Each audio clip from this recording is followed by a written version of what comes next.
Welcome to our channel.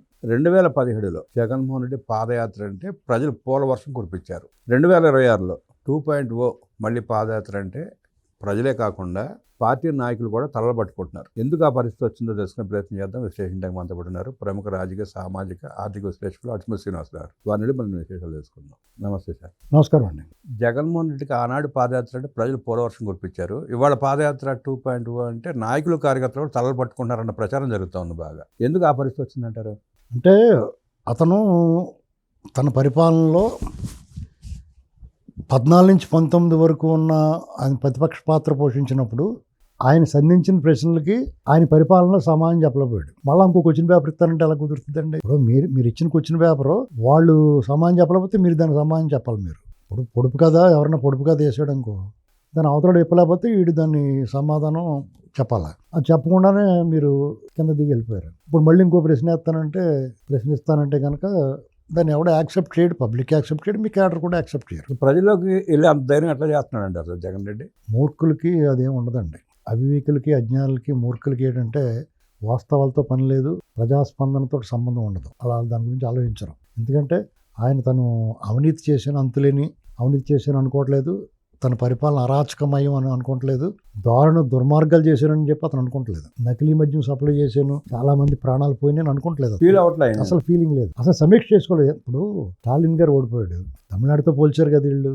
ఓడిపోయినండి అతను ఏం చేయడం, మనం ఎందుకు ఓడిపోయాం అనేటువంటి దాని మీద సమీక్ష జరుగుతుంది. కార్యకర్తల నుంచి, ప్రజల నుంచి, వాళ్ళ నాయకుల నుంచి ఫీడ్బ్యాక్ అడుగుతున్నాడు. అలాగే చంద్రబాబు నాయుడు గారు టీడీపీ ఓడిపోయినప్పుడు ఎప్పుడు కూడా అయినా సమీక్ష చేసుకుంటారు. మనం ఎందుకు ఓడిపోయి, ఎక్కడ దెబ్బ తగిలింది, మన విధానాల్లో లోపం ఏమైనా ఉందా అనేటువంటి సమీక్ష చేసుకుంటారు. ఇతరుల్లో అదేమైనా కనిపించిందా, ఈవీఎంలో దొబ్బిని, ఈవీఎంలు మేనేజ్ చేశారు, ఇలాంటివన్నీ మాట్లాడారు. అంటే నువ్వు ఎప్పుడైతే నీ ఓటమిని వేరే కారణం వెతుక్కున్నావు, ఓటమికి అక్కడ మళ్ళీ ఓడిపోయినట్టు, పతనం మొదలైపోయినట్టు. పతనం కాదు, ఆల్రెడీ పతనం అయిపోతేనే కదా ఓడిపోతాడు, మళ్ళీ ఓడిపోయినట్టు. రెండోసారి ఓటమి, ఒకే పరీక్షలో 2 సార్లు ఫెయిల్ అయినట్టు. సాధారణంగా ఒక పరీక్షకు ఒకసారి ఫెయిల్ అవుతాడు ఎవడన్నా, ఈయన ఒకే పరీక్షకి 2 సార్లు ఫెయిల్ అయినట్టు. అదండి. తన చుట్టూ 1000 మంది సెక్యూరిటీ ఉంటారు కాబట్టి తన ప్రజలు వచ్చి నిలదీరు, ప్రశ్నించారన్న ధైర్యంతో అడిగైపోతున్నాడు అంటారా? ఇప్పుడు ఆంధ్ర ప్రజానీకం ఎలా ఉంటుందంటే అండి, నడి రోడ్డు మీద ఎప్పుడు కూడా ఎవరిని ప్రశ్నించరండి. వాళ్ళు చెప్పింది, కొంతమంది వస్తారో అందరూ కూడా పార్టీకి ఓట్లేసి వాళ్ళు రారు, ఏ పార్టీ కన్నా వచ్చి వింటారు, ఏం చెప్తాడు వినేవాళ్ళు కూడా వస్తారు, ఏం చెప్తాడో వింటారు, వినేసి వెళ్ళిపోతారు. వాళ్ళు ఏం చేయాలో చేస్తారు, అంతే. ఇక్కడ నిలదీయడం, రాళ్ళు ఇచ్చి కొట్టడం అవి ఎవరన్నా పురమాయిస్తే తప్ప చేయరు. అయితే జగన్మోహన్ రెడ్డి అధికారంలో ఉండగానే వాళ్ళు గడప గడపకి వైసీపీ అనేదో కార్యక్రమం పెట్టినప్పుడు ఇంకా 2 ఏళ్ళు అధికారంలో ఉన్నా కానీ 2022 ఆ ప్రాంతంలో ప్రతి చోట ప్రశ్నించారు. వాళ్ళు ఎమ్మెల్యేయా, ఎంపీయా, మంత్రా అని చూడకుండా ఆయా గ్రామాల్లో వాళ్ళ కార్యకర్తలే కాదు, సాధారణ ప్రజలు కూడా ప్రశ్నించారు. చాలాసార్లు వాళ్ళు కోపం వచ్చి వాళ్ళు ముఖం తిప్పుకుని వెళ్ళిపోయారు, లేదంటే వాళ్ళ మీద కేసులు పెట్టించారు, లేదంటే వీళ్ళ తాలూకు కార్యకర్తలు వాళ్ళ మీద దాడి చేస్తారు. అయితే ప్రశ్నించడం మాత్రం మానలేదు, భయపడలేదు. ఇది ఒక విచిత్రం. అంటే ఎంత బాధపడితే, ఎంత ఇబ్బంది కలిగితే అలా తిరగబడ్డారనేటువంటి ఆలోచించాలి. సాధారణంగా ఆంధ్ర ప్రజలు ఉద్యమాలు చేయరు, ఇలాంటివి ఉండవండి. అంటే చాలా పీక్స్ ఎక్స్ట్రీమ్కి వెళ్ళిపోతే తప్ప, ఆ చరిత్ర చూస్తే చెప్తుంది మీకు. ఎగ్జాంపుల్, నిన్న మొన్న జరిగిందా తెలంగాణ ఉద్యమం, సమైక్యాంధ్ర ఉద్యమం చూస్తే ఏది ఎంత తీవ్రంగా ఉందో మీకు అర్థమవుద్ది. తెలంగాణలో ప్రశ్నించే తత్వం ఉంటుంది, అక్కడ అది ఉండదు. మీకు జనాల్లో చైతన్యం, వాళ్ళు మా సమయం వచ్చినప్పుడు చూద్దామని అనుకుంటారు తప్ప ఇన్స్టెంట్గా అప్పుడప్పుడు తిరగబడాలని అనుకోరు. అది చూసుకున్న వాళ్ళు ఇది ఏదో చాలా బాగుందని ఎవరో అనుకోకూడదు. అలాగే వాళ్ళు అనుకున్నారు, మా మీటింగ్లకు జనం వస్తున్నారులే, వాళ్ళు తీసుకొచ్చి.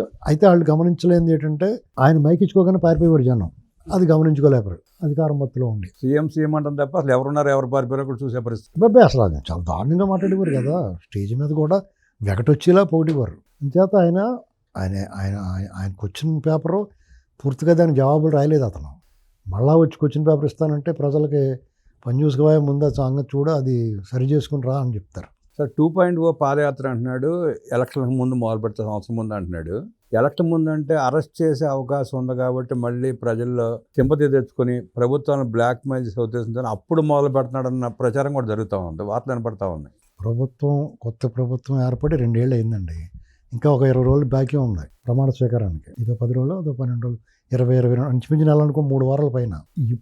ఇప్పటికీ వాళ్ళకి కనీసం అయ్యో వీళ్ళు ఓడిపోయారా, వీళ్ళని మనం వదులుకుని తప్పు చేసామనే భావన అతనికి వ్యతిరేకంగా ఓటేసిన వాళ్ళలో 1% కూడా కలలేదు. కనీసం ఒక 5-6% అటు ఇటు మారుతారు. ఇప్పుడు అతను సాధారణంగా అతని ఓటు బ్యాంకు అతను కాకుండా టీడీపీకి వేసిన వాళ్ళు గత ఎన్నికల్లో వైసీపీకి వేసి తర్వాత కూటమికి మారిన వాళ్ళు అందరూ ఎవరు middle class people, neutral people, పథకాలు తీసుకునేవాళ్ళు. పథకాలు ఈ ప్రభుత్వం పథకాలు బ్రహ్మాండంగా ఇస్తుంది. మిడిల్ క్లాస్ పీపుల్కి ఎక్కడ ఇబ్బందులు ఏం కనపడ, కరెంటు ఇలాంటి వాటిల్లో అప్పుడు ట్రూ అప్ ఛార్జీలు ఉంటే ట్రూ డౌన్ ఛార్జీలు కనపడుతున్నాయి. ఆ మిడిల్ క్లాస్ పీపుల్ సంప్రదాయాలను గౌరవిస్తారు, ఆనవాయితీలు పాటిస్తారు. తర్వాత వాళ్ళ పిల్లల చదువులు, వాళ్ళ ఉద్యోగాలు రావాలి, వాళ్ళ పెట్టుబడులు అవి వస్తున్నాయి, అభివృద్ధి చెందుతుంది అనేటువంటి సంతృప్తి చెందుతారు వాళ్ళు. ఇక న్యూట్రల్ పీపుల్ వాళ్ళందరూ ఎలైట్ పీపుల్గా ఉంటారు, చాలామంది రిటైర్డ్ ఉద్యోగులు, వాళ్ళు బాగా చదువుకున్న వాళ్ళు. ఇలాగ న్యూట్రల్ పీపుల్ ఏం చేస్తారంటే సరే ఒకసారి చూద్దామని వేశారు జగన్మోహన్ రెడ్డికి. వాళ్ళ నాన్న బాగానే చేశాడు కదా, ఇతను ఏమో చేస్తాడేమో చూద్దాం అనుకుంటారు. వాళ్ళు బెంబెలెత్తి పెరిగిన పరిపాలనలో అరాచకాన్ని, అవినీతి ఒక రకంగా జనరలైజ్ అయిపోయింది. అది పెద్ద పట్టింపు కాదు, కానీ అరాచకం తట్టుకోలేకపోయారు. ఈ దోపిడీ, దుర్మార్గం, అరాచకం, వీళ్ళ నిరంకుశత్వం ఎవరు దేనన్నా సహిస్తాడు, కానీ అహంకారాన్ని సహించలేడండి ఆవిడ. ఈ నిరంకుశత్వాన్ని సహించలేరు. ఎందుకంటే మన స్వేచ్ఛావాయువుల కోసమే కదా రవి అస్తమించిన బ్రిటిష్ సామ్రాజ్యాన్ని ఏళ్ల తరబడి పోరాడి సాధించుకున్నది స్వేచ్ఛ కోసమే కదా. ఎప్పుడైతే మీకు ఆ స్వేచ్ఛ లేదో ఊపిరాడిన పరిస్థితి, బ్రీతింగ్ ప్రాబ్లం వస్తే మనిషికి ఎలా ఉంటుందండి, సేమ్ అదే ఉక్కుపోతా, ఊపిరాడలేదు, అందుకుని అది వద్దనుకున్నారు. వాళ్ళకి ఇప్పుడు హాయిగా ఉంది. 2019 ముందు మనం ఒకసారి చూస్తే పీకే కుట్రలో తల్లి విజయమ్మ సింపతి, చెల్లెలి పాదయాత్ర కూడా బాగా పనికొచ్చినాయి జగన్మోహన్ రెడ్డికి. ఈసారి ఆ ముగ్గురు తోడలేరు, నాయకులు కూడా చాలా మంది చెదిరిపోయారు. ఈ సందర్భంలో అసలు జగన్మోహన్ రెడ్డి పాదయాత్ర చేసే అవకాశం లేదని కూడా చెప్తున్నారు చాలా మంది. అంటే మీరు 2019 పేరు ఎత్తారు కాబట్టి ప్రస్తావించారు కాబట్టి చెప్తున్నాను. 2019 పరిస్థితి వేరు, 2029 ముందున్న పరిస్థితి కంప్లీట్ కాంట్రాస్ట్ అండి. ఎందుకంటే 2019కి ముందు ఇతని పరిపాలన ఎలా ఉంటుంది అనేటువంటిది ఎవరికి అవగాహన లేదు, చూడలేదు, ఏంటో తెలియదు. బిహైండ్ ది స్క్రీన్ అతను ముసుగులో ఉన్నాడు, మాస్క్లో ఉన్నాడు.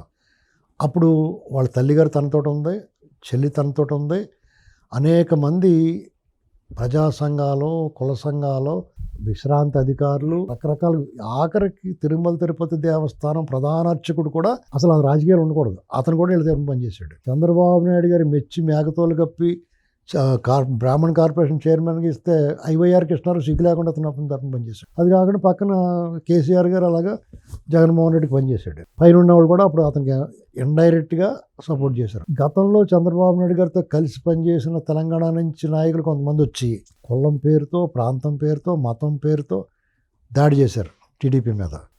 ఒకటి కాదు, అన్ని రకాలుగా అతనికి ఉపయోగపడితే ఆ పరిస్థితులు అనుకూలించి అతనికి ఆ రకం, పైగా దొంగోట్లు 10 లక్షలు ఇవన్నీ కలిసి వచ్చినాయి. కానీ 2024 వచ్చినట్టుకి ఏమైంది, మేము మాలాటోళ్ళు చాలామంది, అన్ని రామకృష్ణ గారు లాంటి చేసిన కృషి, యుఎస్ నుంచి, అలాగే రాష్ట్రంలో చాలామంది, పేరు చదివితే గంట సరిపోద్ది అది. అలాంటి వాళ్ళు అందరూ ఈ దొంగోట్లన్నీ లేపేయడంలో కష్టపడ్డారు. అంటే ఎక్కడికక్కడ డేటా తెప్పించిన మొత్తం అంతా జల్లిడేస్తారు. ఒక్కొక్క ఇంటి నెంబర్ మీద 10 ఓట్లు, 20 ఓట్లు, 100 ఓట్లు, ఒకదానికి కూడా సంబంధం లేకుండా ఓట్లు, చచ్చిపోయిన వాళ్ళు ఓట్లు, ఇలాంటివన్నీ 25 లక్షలు అయినాయండి.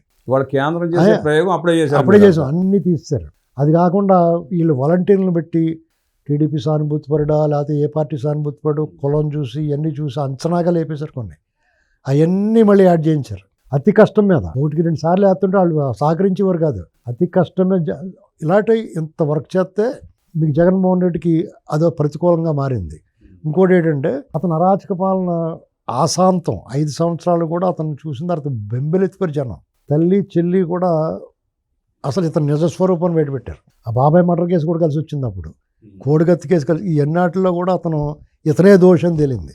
ప్రజల కోర్టులో, న్యాయస్థానాల్లో ఎప్పుడుకో తేలుతాయి, కానీ ప్రజా కోర్టులో ఇతనే దోషం నిర్ణయించారు కాబట్టి శిక్ష చేశారు. ఇప్పుడు ఆ పరిస్థితి ఉండదండి.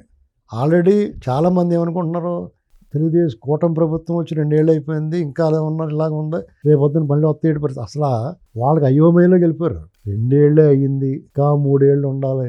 ఏంట్రా బాబు మన పరిస్థితి, ఇప్పుడు వరకు ఇంకొక మాట కూడా మాట్లాడలేదు మనోడు, అసలు అతనిలో పశ్చాత్తాపం లేదు, పరివర్తన లేదు. ఇతను పాదయాత్ర అంటున్నాడు, ఏం ముఖం పట్టుకుని జనం ముందుకు వెళ్ళాలి. బయటికి వెళ్ళిన కాడి నుంచి మామూలుగా వెళ్తే ఏ సందర్భం ఏం మాట్లాడాలో తెలియదు. సంక్షేమం గురించి మాట్లాడతాడా, గతంలో వీళ్ళకన్నా బాగా చేస్తారు. అభివృద్ధి గురించి అంటారా, కళ్ళ ముందు కనిపిస్తుంది, 1000% ఎక్కువే కనబడుతుంది. ఇవన్నీ చూసిన తర్వాత ఏం విమర్శిస్తాడు. ఒకవేళ అదుపు తప్పి మాట్లాడితే తోలు తీస్తారు, కేసులు పెడతారు. లా అండ్ ఆర్డర్ ప్రాబ్లం సృష్టిస్తే ఇదివరకట్లా ఏం ఊరుకోరు. ఇప్పుడు వాళ్ళు కేసులు అయిపెట్టి లోపల పెట్టలేదు కదా అని ఏమైనా లాండ్ ఆర్డర్ ప్రాబ్లం సృష్టించాలనుకుంటే ముడ్డి పగలు కూడా వేస్తారు ఏంటండి. ఇవన్నిటితో క్యాడర్ ఉక్కిరిబిక్కిరి అవుతున్నారు. కొంతమంది పేలుతూ ఉంటారు, అది వేరే కదా. కానీ ఏమైనా కానీ వాళ్ళకి అంత ఉత్సాహం లేదు. అంటే ఈ పార్టీ గ్రాఫ్ తగ్గిపోతే కూటమిది సోషల్ మీడియాలోను వాటిల్లోనూ ప్రచారం చేసినట్టుగా అంత దారుణమైన పరిస్థితి ఏమి ఉండదండి.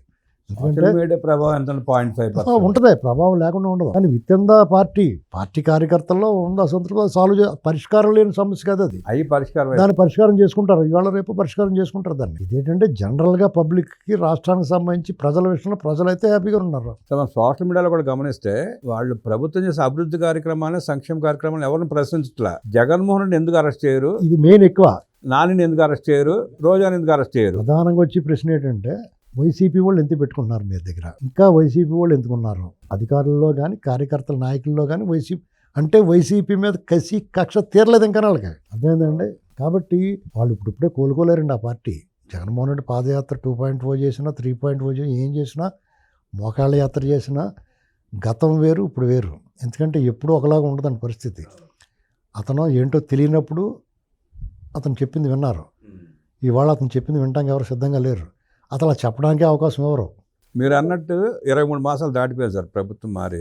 23 మాసాలు దాదాపు 7-8 కార్యక్రమాలు తీసుకున్నాడు జగన్మోహన్ రెడ్డి. ఫీజు పోర్ దగ్గర నుంచి, విద్యార్థి పోర్ దగ్గర నుంచి, రకరకాల రైతు పోర్ ఇట్లాంటివన్నీ. అవన్నీ పోస్టులుగా పరిమితమైన తప్ప రోడ్డు మీదకి వచ్చి ప్రజలతో మమేకమై చేసిన కార్యక్రమం ఒకటి లేదు. ఆఖరికి ఇవాళ కూడా పెట్రోల్ 3 రూపాయలు కేంద్రం పెంచితే చంద్రబాబు నాయుడు గారిది, లోకేష్ గారి ఫోటోలు వేసుకుని రేట్లు పెంచడం ఏంటని అడిగాడు తప్ప ప్యాలెస్ నుంచి బయటికి రాలా. అతను ఒకటండి, సాధారణంగా ప్రతిపక్షంలోకి వెళ్ళిన తర్వాత ఏ రాజకీయ పార్టీకి అన్నా ఒక 6 నెలల్లో ఎంతో పోయిన తర్వాత పాలకపక్షం మీద మెల్లమెల్లగా అసంతృప్తి, వ్యతిరేకత మొదలవుద్ది. ఏదో ఒక తప్పుడు నిర్ణయాలు తీసుకుంటారు. వీళ్ళు కూడా అన్ని కరెక్ట్ కాని కాదు, ఏదో పొరపాట్లు ఉంటాయి, రకరకాల అసంతృప్తులు ఉంటాయి. ఇప్పుడు చంద్రబాబు నాయుడు గారు, పవన్ కళ్యాణ్ గారు, లోకేష్ గారు వాళ్ళ ఆలోచన విధానం ఒకలా ఉంటుందండి. వాళ్ళు ఒకలా చేయాలనుకుంటారు. వాళ్ళ దగ్గర పనిచేసే అధికారులు కొంతమంది ఉంటారు, ఖచ్చితంగా వాళ్ళ వికారాలు ఉంటాయి. వాళ్ళకి నార్త్ వాళ్ళు ఉంటారు, వాళ్ళకి మనతో ఉన్న ఎమోషన్ సెంటిమెంట్ ఏమి ఉండదు. వాళ్ళు ఎంతసేపు పన్నీర్ బటర్ మసాలా, చపాతీ లేకపోతే బటర్ నాన్ తినేస్తాం చూస్తారు తప్ప వాళ్ళకి ఏ ఎమోషన్ ఉంటుందండి. ఇప్పుడు సపోజ్ ఏదో పని మీద ఒకళ్ళు వెళ్తారు, సార్ ఇది రాష్ట్రానికి ఉపయోగపడితే సార్కి చెప్పండి అంటే నాన్ సెన్స్ గెట్ అవుట్ అంటాడు. అలా అన్నారు, నాకు తెలిసి అలాంటి వాళ్ళు. వాళ్ళు ఏం చేయాలి, మనం ఏం చేయగలం. కాబట్టి అలాంటి అసంతృప్తులు కొన్ని ఉంటాయి అంతే. అల్టిమేట్గా మనం చూడాల్సింది ఏంటంటే ఒకరోజు కాదు ఒకరోజు మారుతారు. ఖచ్చితంగా చంద్రబాబు గారు, లోకేష్ గారికి రిపోర్ట్ వెళ్తుంది వీళ్ళ మీద, ఈ టైప్ బిహేవ్ చేసే వాళ్ళ మీద. వాళ్ళ మీద చర్యలు తీసుకోవడం కాలే, మన ఇంట్లో పని వాళ్ళు కాదు కదా దుబ్బేరం కొని పెట్టుకుందాం అనడానికి. మెల్లగా చర్యలు తీసుకుంటారు. ఇప్పుడు ఏంటంటే నొప్పింపక తానవ్వక అన్నట్టు ఉండాలి వీళ్ళు. ఎందుకంటే చాలా సెన్సిటివ్ మ్యాటర్ ఇప్పుడున్న ప్రభుత్వం ఉన్న పర్సంటేజ్ వాళ్ళు ఎక్కువ ఉన్నప్పుడు. పర్సంటేజ్ కాదండి, రాష్ట్రంలో ఉన్న పరిస్థితి ఏంటంటే చాలా సెన్సిటివ్. ఎక్కడా కూడా చాలా జాగ్రత్తగా ఒడుపుగా పనిచేయాల్సిన పని అధినేతలు కూడా చాలా జాగ్రత్తగా పనిచేయాలి. ఎందుకంటే వీళ్ళందరినీ పాడు చేస్తాడు అతను. కాబట్టి మనం చాలా జాగ్రత్తగా పని చేసుకుని మన కొద్ది రోజులు పోయిన తర్వాత వాళ్ళు ఏం వదిలేదు కదా. మరీ చెడిపోయిన మొత్తం కుళ్ళిపోయిన వాళ్ళందరూ పక్కన పెట్టేశారు కదా. కాబట్టి వాళ్ళందరినీ తప్పించేయచ్చు కదా అంటారు. ఇప్పుడు తిరుపతిలో అతను ఉన్నాడు, 2 ఏళ్ళ నుంచి ఉండిపోయాడు అతను. ఇంకా ఇప్పుడు అక్కడ నేను వాళ్ళని కనుక్కుంటాను, ఏం చెప్పారంటే ఆల్రెడీ ఛానల్ క్రితం పక్కన పెట్టాం అతను అన్నారు. ఇప్పుడు అతను విజిలెన్స్ రిపోర్ట్ వచ్చింది, దాని మీద ఇప్పుడు వచ్చింది రిపోర్టు, దాన్ని చర్యలు తీసుకుంటారు. అంటే చర్యలు తీసుకున్నా పటిష్టంగానే ఉండాలిగా. మరి ఇప్పుడు లీగల్ కోర్టు పోతారండి వాళ్ళు. అవునవును, కోర్టుకు వెళ్ళినా వాళ్ళకి అవకాశం దొరకకుండా చూసుకునే పరిస్థితి.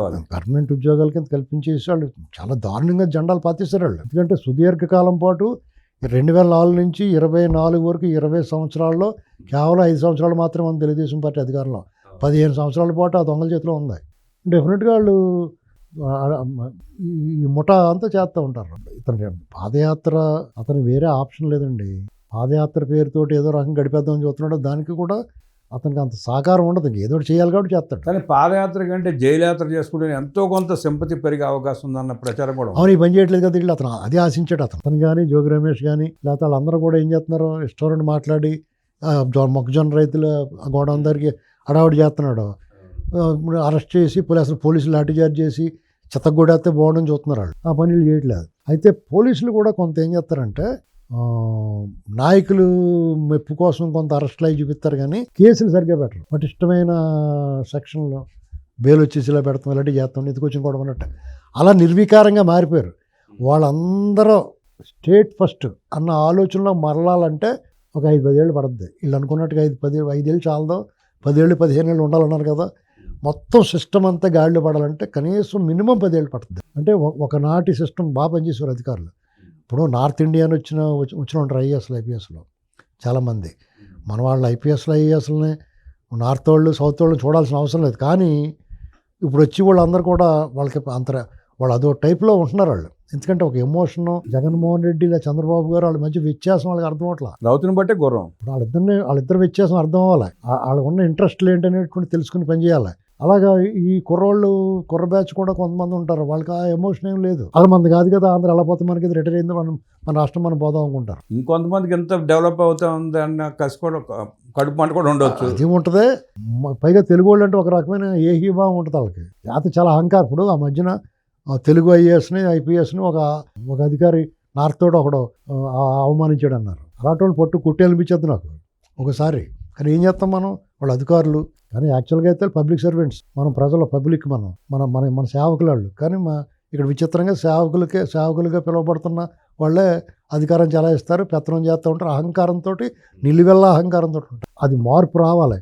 బాబు గారు కూడా ఏదో రోజు వాళ్ళు సరైన ట్రీట్మెంట్ ఇస్తాడు, ఏం వదలడం. అయితే బాబు గారు ఏంటంటే నమ్మకం, వాళ్ళు బాగా చదువుకున్నారు కదా, కొంచెం ఆలోచన విధానం బాగుంటుంది, ఇన్నోవేటివ్గా చేస్తారు, వర్క్ మూడ్లో ఉంటారు అనుకుంటాడు. కానీ బాబు గారు కూడా ఏదో రోజు తెలుసుకుంటాడు వాళ్ళ విషయం. ఇది గమనిస్తాడు. గమనించిన వాళ్ళు చాలా మందిని పక్కన పెట్టాడు ఆయన. ఎంతమందిని పక్కన పెడతారు? ఇది సమస్య వస్తుంది ఇక్కడ. ముఖ్యమంత్రిగా ఫెయిల్ అయిపోయిన జగన్మోహన్ రెడ్డి పార్టీ అధ్యక్షుడిగా కూడా ఫెయిల్ అయిపోయాడని, ఓడిపోయిన తర్వాత చేపట్టిన అన్ని పోరుబాట్లు ఫెయిల్ అయినట్టే పాదయాత్ర కూడా సజావుగా సాగే అవకాశం లేదు, ఫెయిల్ అవుతున్నట్టు విశ్లేషించిన అడ్స్మిల్ గారికి ధన్యవాదాలు తెలియజేస్తున్నాం.